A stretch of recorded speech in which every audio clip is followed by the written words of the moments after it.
Hi friends, இன்றைக்கி நம்ம mutton gravy செய்ய போகிறோம். அதுக்கு தேவையான பொருள் என்னென்னு நம்ம பார்த்துக்கலாம். இப்போ நம்ம வறுக்கலாம், அப்பயும் உங்களுக்கு சொல்கிறேன்.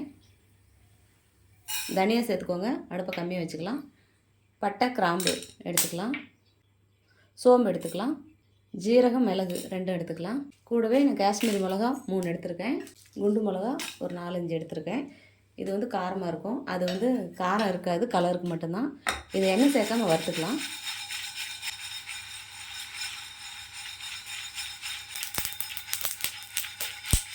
இது கூட கொஞ்சம் கருவேப்பிலை தழை சேர்த்துக்கலாம். சின்ன வெங்காயம் சேர்த்துக்கலாம். கொஞ்சமாக எண்ணெய் சேர்த்துக்கலாம்.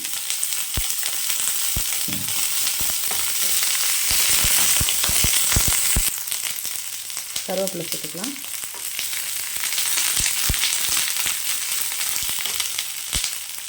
கொஞ்சம் கசகசா சேர்த்துக்கலாம்.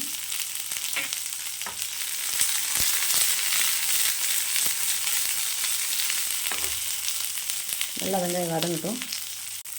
இது கூட தேங்காய் சேர்த்துக்கலாம்.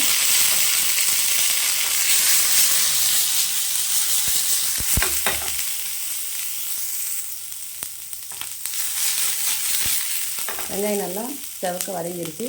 இது நம்ம இப்போ ஒரு பிளேட்டில் கொட்டி ஆற வச்சு அரைச்சிட்டு வந்துடலாம். குக்கர் வச்சுட்டேன், எண்ணெய் சேர்த்துக்கலாம்.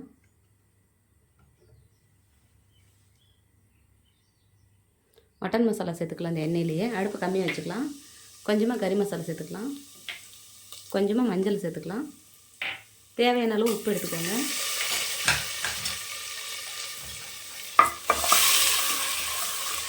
நல்லா இந்த மாதிரி வதக்கி விட்டுருங்க. இப்போ மட்டனை சேர்த்துக்கலாம். நம்ம அந்த மட்டன் தண்ணி அடியில் இருக்கிறது சேர்க்க வேண்டாம், மட்டனை மட்டும் சேர்த்துக்கலாம்.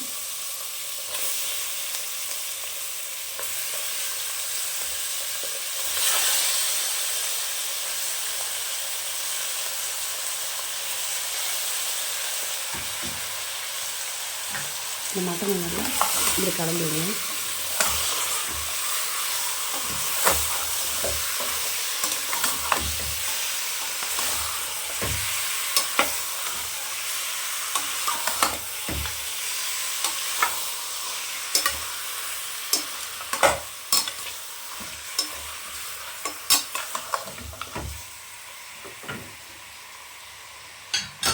இதுக்கு தேவையான அளவு நீங்கள் தண்ணி எடுத்துக்கலாம்.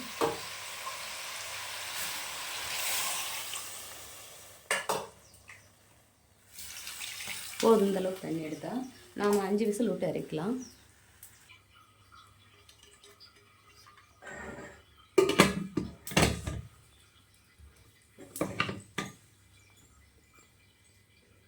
அஞ்சு விசில் விட்டால் போதும். நம்ம அதுக்கப்புறம் கொஞ்சம் கொதிக்க வைக்கணும், அதனால் 5 விசில் போதும். பார்க்கலாம் இருங்க.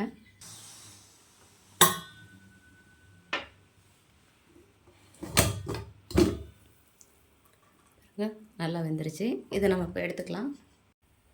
கடாய் வச்சிட்டேன், எண்ணெய் சேர்த்துக்கலாம்.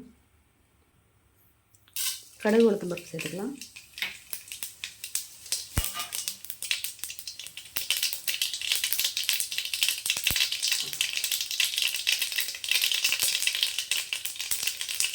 கருவேப்பிலை சேர்த்துக்கலாம். இஞ்சி பூண்டு சேர்த்துக்கலாம். அடுத்த கம்மி வச்சுக்கோங்க.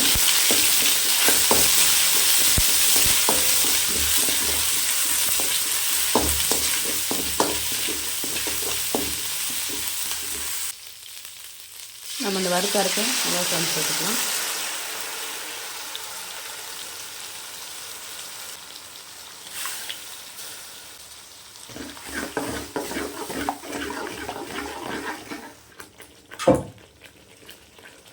ஸோ அப்படியே இந்த தண்ணியோடு அப்படியே ஊற்றிடலாம்.